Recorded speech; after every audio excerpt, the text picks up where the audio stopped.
Et Kedafi Djelkir, va-t-il le faire lui à la mort, mec? Là, tout de suite, là, je me présente tout moi-même. Oui, bonjour, j'aimerais me présenter Kedafi Djelkir, je viens de Besançon. À l'heure actuelle, j'ai 23 ans. J'ai déjà fait les Jeux Olympiques d'Athènes, normalement je devais être champion olympique, mais bon, malheureusement, les aléas n'ont pas fait que j'ai été champion olympique. Bon, ben là, je fais une petite préparation, je suis juste de passage, je vais donner un petit coup de main aux collègues, boxer un petit peu, donner un peu de mon image. C'est très bien, c'est assez difficile. Bon, ben là, non, si, je parle aux téléspectateurs, c'est important que je regarde les téléspectateurs. Papy. Voilà, moment de décontraction. On a vu la détente avant la compétition et... Il est toujours comme ça? Non, il m'étonne là. Il m'étonne, il m'a étonné. En tous les cas, ça démontre la sérénité qui anime le groupe. Et la sérénité, elle est affichée tout de suite d'entrée de combat par Kedafi Djelkir, 89e combat amateur. Et regardez, vous allez découvrir, si vous ne le connaissez pas, un homme, on peut dire Dominique, qui a une boxe, elle est la plus professionnelle de ce groupe amateur. Oui, si on peut considérer ces boxeurs comme des amateurs. Non, c'est un boxeur qui avance tout le temps, qui est bien couvert et qui fait très mal. D'ailleurs, il a été vice-champion d'Europe l'année des Jeux. À la surprise générale, il était méconnu. Sa première année de haut niveau, il avait vraiment éclaté. Allez, il travaille bien là avec justement ce bras arrière, cette droite, et il va chercher au corps pour remonter à la face. Et quand on parle de toucher donc avec la scoring machine, il est là. Et nous, on est dans le combat avec lui. On voit que tous les coups portés bénéficient d'une lisibilité pour les juges, ce qui est important en amateur, où il faut savoir que la majorité des juges, donc là il s'agit de 2 juges sur 3 doivent appuyer sur leur compteur. Il n'y a pas simplement que les touches parce que c'est appuyé et il est en train même de faire mal. Là, actuellement à l'Arménien, au Vanician Azat. Voilà, et encore avec cette droite qui est arrivée. Et à gauche, et l'arbitre qui préfère compter l'Arménien. L'arbitre qui lui aussi est un arbitre de qualité, c'est Jean-Robert Lenné qui fait partie des arbitres français qui sont pressentis pour faire les Jeux de Pékin. Allez, toujours dans ce début de combat. C'est parti très vite donc du côté de Kedafi Djelkir avec ce compte donc dans la première reprise et une fin de première reprise avec 17 touches à 8. Et ça reflète tout à fait le combat qu'on a vu. Et la deuxième, c'est tu dois varier au corps face. Pas tout le temps là-haut, mais reste vigilant parce qu'il est 4 pieds. Place tes mains toujours derrière. Allez, souffle bien. Place tes mains toujours derrière.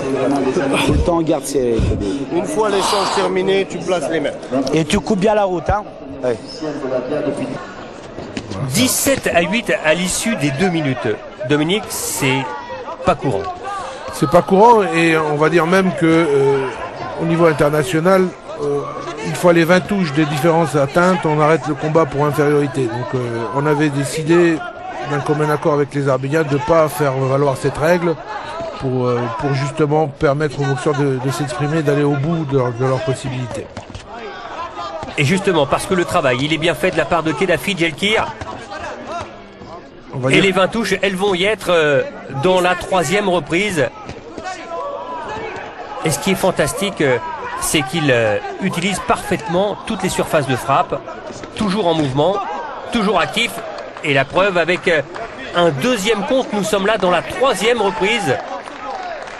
Donc Kedafi a retrouvé son meilleur niveau, le niveau où il était quand il a été vice-champion d'Europe, et lui aussi, à mon avis, il nous prépare quelque chose de très bien pour les prochains championnats du monde et les Jeux Olympiques. Alors quand on regarde Dominique, ces petites catégories, les petits poids de 48 kilos, donc allez jusqu'à 57 kilos, et il y a de la vivacité, il y a de la classe chez ces boxeurs.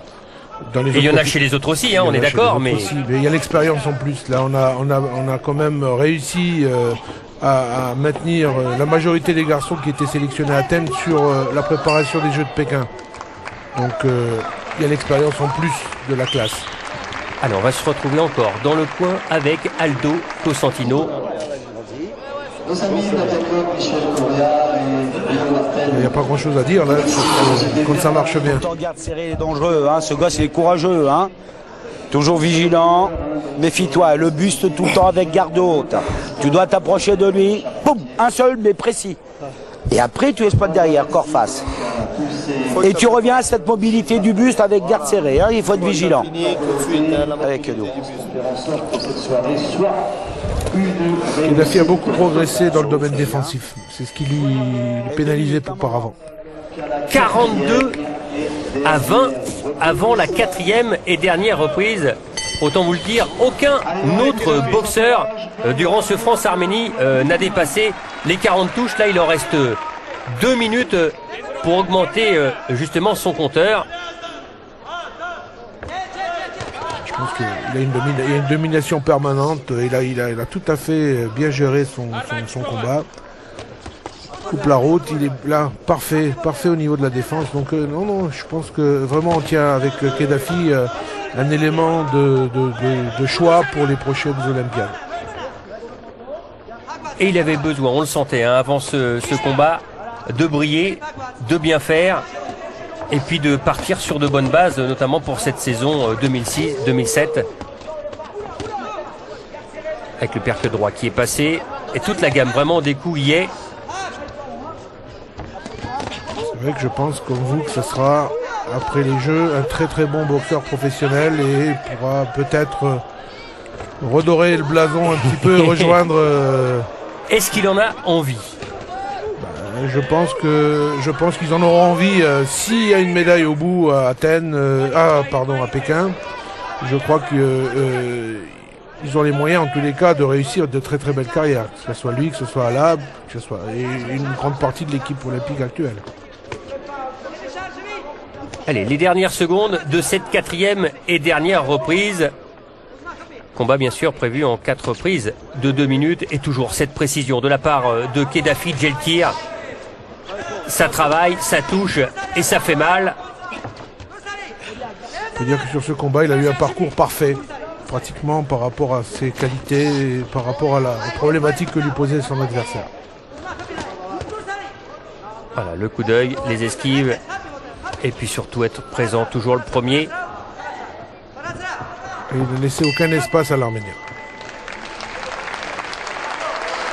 Et la fin donc de ce combat dans cette catégorie des 57 kilos.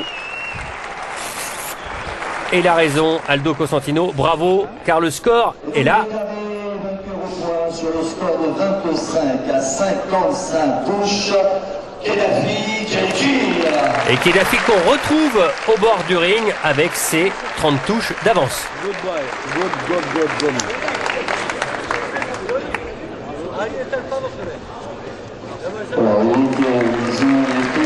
Ça fait un petit moment que, comme on dit, je suis dans les starting blocks et je suis en stand-by. Depuis là, Croatie, 2004, non, même depuis les Jeux. Excusez-moi, j'ai eu du mal à récupérer ma boxe. C'est-à-dire être assez offensif, donner beaucoup de coups et être généreux. Et j'avais du mal, j'étais bloqué après les Jeux. Et là, aujourd'hui, bon, je suis loin du niveau depuis là. Il nous reste encore quelques mois pour peaufiner tout ça. Et aujourd'hui, je reprends cette boxe-là, être actif. Maintenant, il reste beaucoup de travail à faire. Vous l'avez vu, il y a des défauts. Je prends encore des petits coups que je dois pas prendre. Et là, aujourd'hui, on essaie de peaufiner tout ça. Mais le point positif de tout ça, c'est que l'activité. Il y a eu une activité lors de ces 4 rounds-là. Et c'est ce que je recherchais, ça faisait un petit moment, quoi. Bravo, hein. Ouais, bravo, beau match. Voilà, c'est la mi-temps de ce France-Arménie. Et puisque c'est la mi-temps, eh bien on va aller dans les salons d'honneur de ce Palais des Sports Robert Charpentier, retrouver notamment Jean-Paul Belmondo aux côtés du maire d'Issy-les-Moulineaux, Monsieur Santini. On est très fiers que Jean-Paul, c'est un hasard, a commencé chez nous.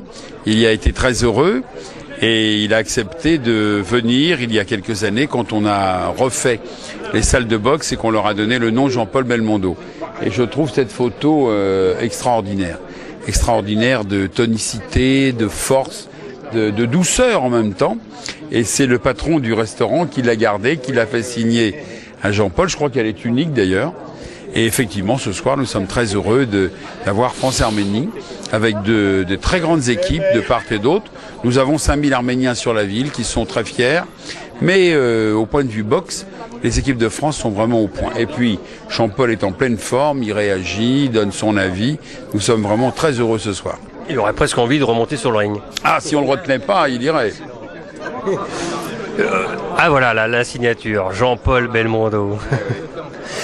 France-Arménie, la boxe, on en a besoin en France, on le sait en ce moment, et justement, ça commence à réveiller les consciences.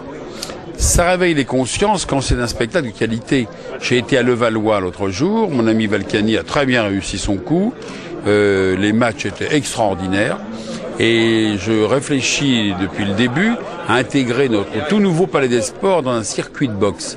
Alors ce soir c'est de la boxe éducative, c'est de la boxe amateur, mais on va voir dans un contexte différent, parce que c'est une très belle salle, et avec toutes les télés qu'on a sur la ville, Canal+ par exemple, on n'est pour l'instant pas encore assez dégourdi. Il y a un gros espoir. Et puis vous avez à votre tête une équipe des sports dynamique et puis un Bruno Wartel qui fait beaucoup. Absolument, il est très populaire et c'est un garçon très bien. Ça prouve que la boxe c'est une école de formation. Quand on voit des gens comme Belmondo, comme Bruno Wartel et puis des tas d'autres, Jacques Herabédian ici, tous les Arméniens que nous avons eus, la boxe est formatrice, ça n'est pas un sport de voyous. Et on voit bien d'ailleurs nos petits beurres ou nos blacks ici qui sont de grande qualité, qui ont des qualités de courage, de virilité et de fair play, qui prouvent que la boxe aujourd'hui revient très à la mode avec toutes les qualités qu'elle apporte. On repart pour la deuxième mi-temps de France-Arménie ? Absolument. Merci.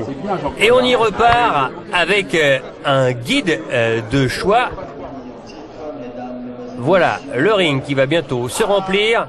Et cet homme, bien sûr, Bruno Wartel, allez, l'un des grands ordonnateurs avec l'équipe des sports de cette soirée. En fait, quand on organise un événement de cette ampleur, il faut avoir trois choses. Des moyens matériels, on a un palais des sports qui est magnifique. Des moyens financiers. Des moyens financiers, ça c'est pour organiser n'importe quel type de sport. Et des moyens humains. Et j'ai une équipe de 60 personnes qui n'est pas mon équipe, qui sont des gens qui partagent les valeurs du sport que j'essaye de véhiculer au jour le jour. Et donc voilà, donc pour l'instant ça se passe bien, mais je pourrais vous dire que ça s'est bien passé à la fin du gala, quand on me dira que tout va bien dedans, tout s'est bien passé dedans et tout s'est bien passé dehors. Allez, les jeunes d'ici sont assis et on repart donc dans ce France-Arménie.